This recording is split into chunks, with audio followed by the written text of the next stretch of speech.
It's nice to be here. I'm here to share with you a little bit why Uruguay, a little country between two big countries as Argentina and Brazil, in a really nice region with a lot of renewable energy, is today talking about hydrogen and derivatives.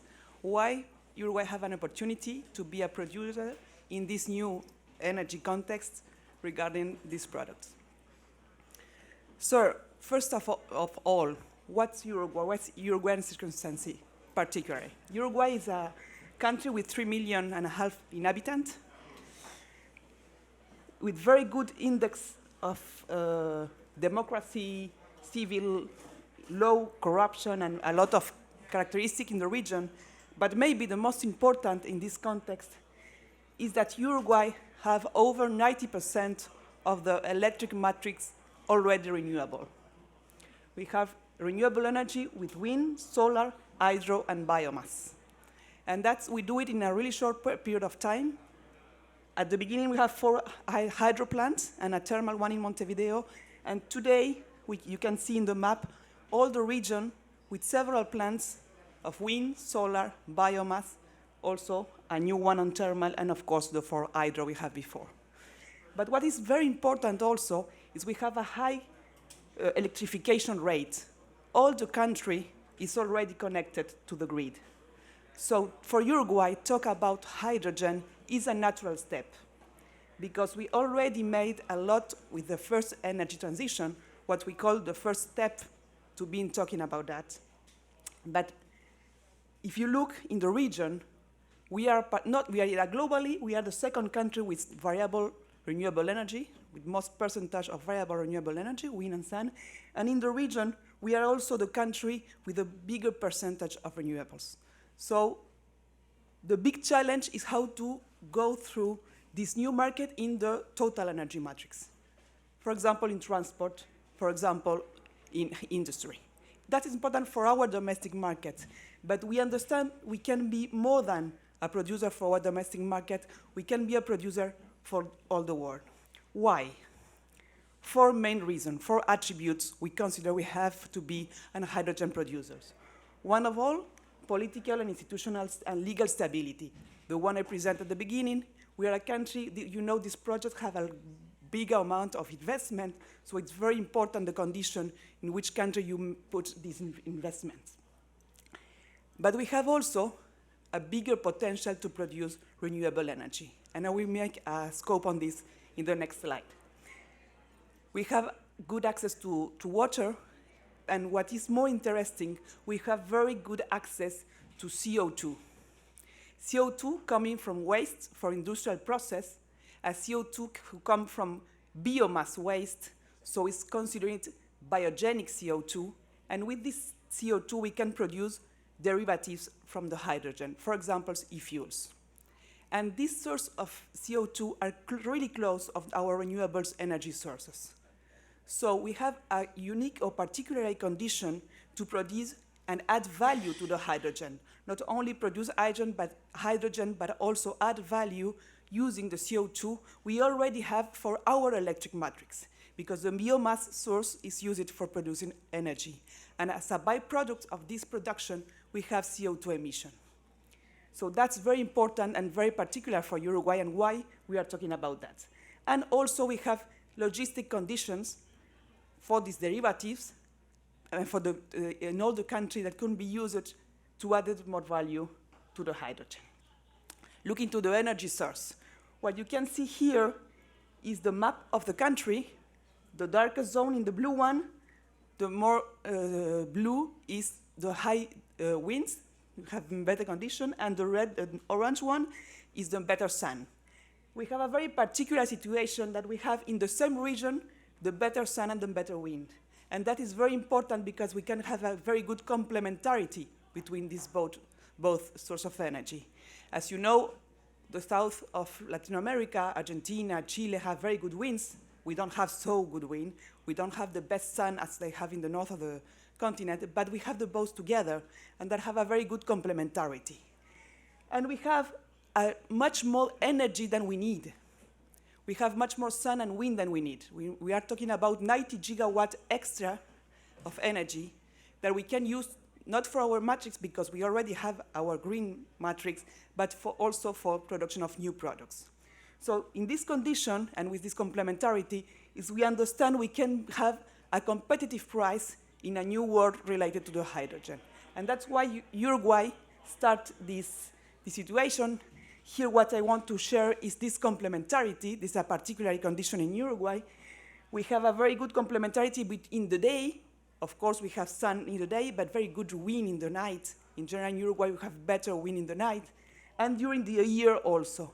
That's why when you can show there is the price, the leveled cost of the hydrogen can have a step down of 27% because of this complementarity.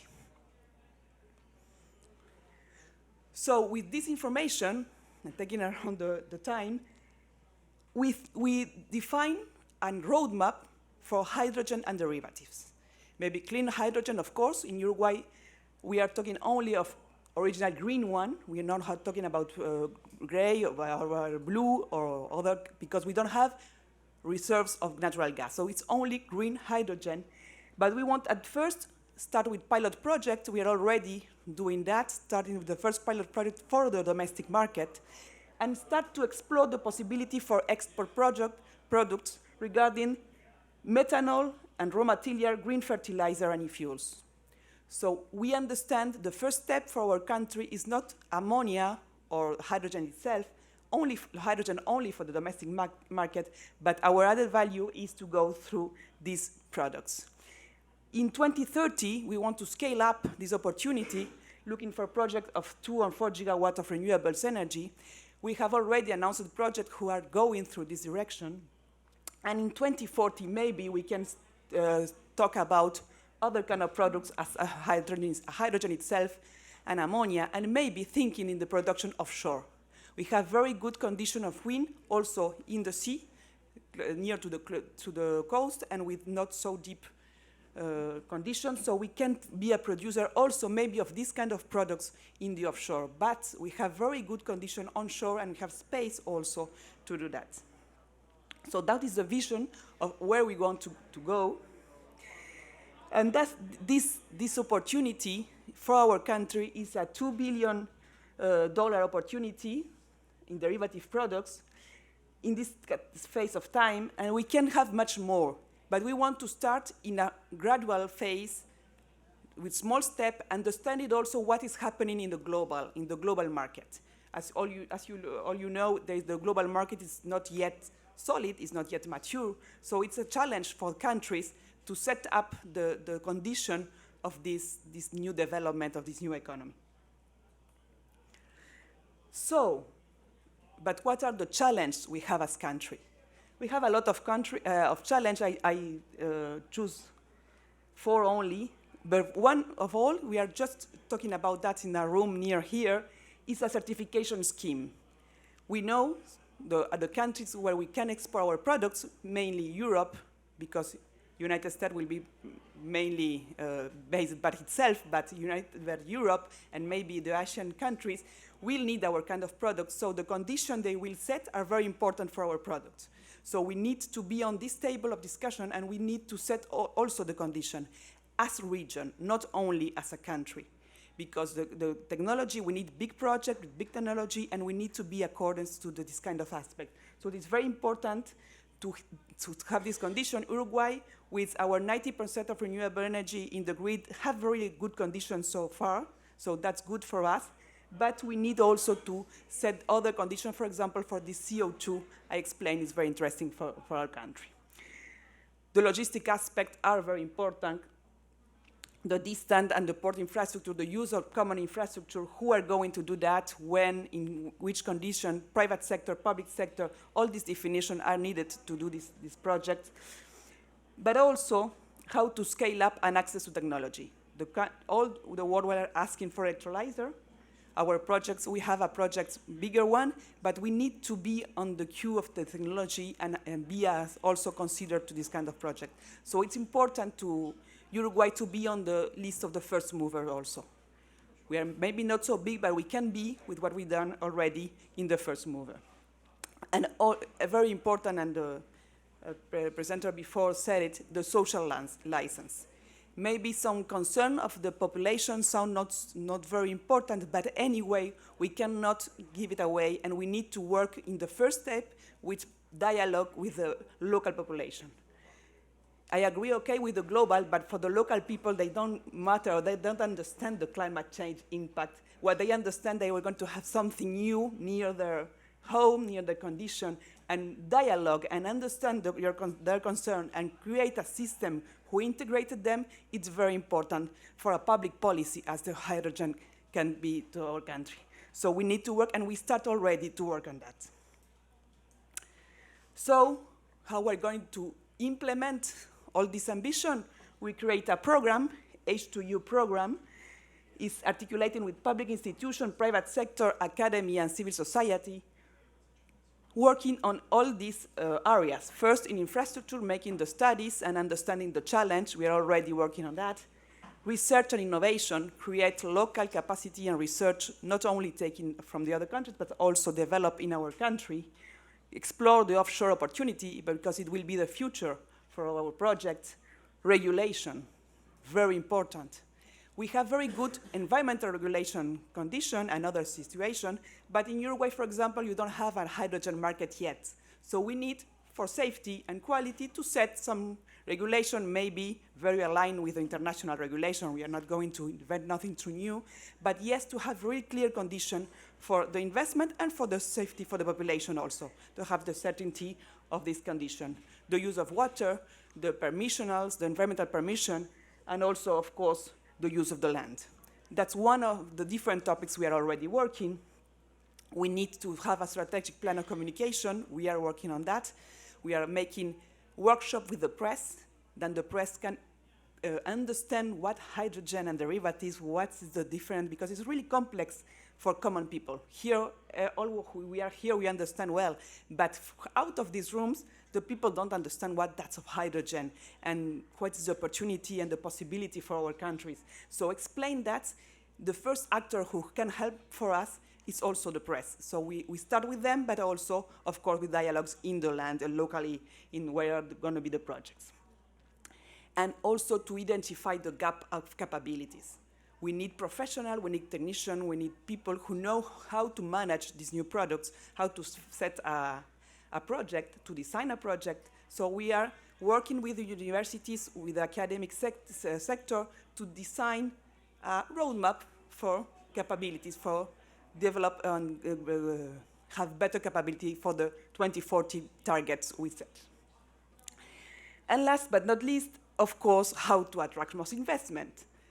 Different tax investment, the country have very good condition for investment in any country or any technology, not only for hydrogen, but hydrogen projects have some advantage because it's of the clean technology, of the possibility to have jobs out of the centers of the country, in the inside country. So we have some condition very attractive, but also how to support all the administrative process and this condition. So today we have activities in all these areas.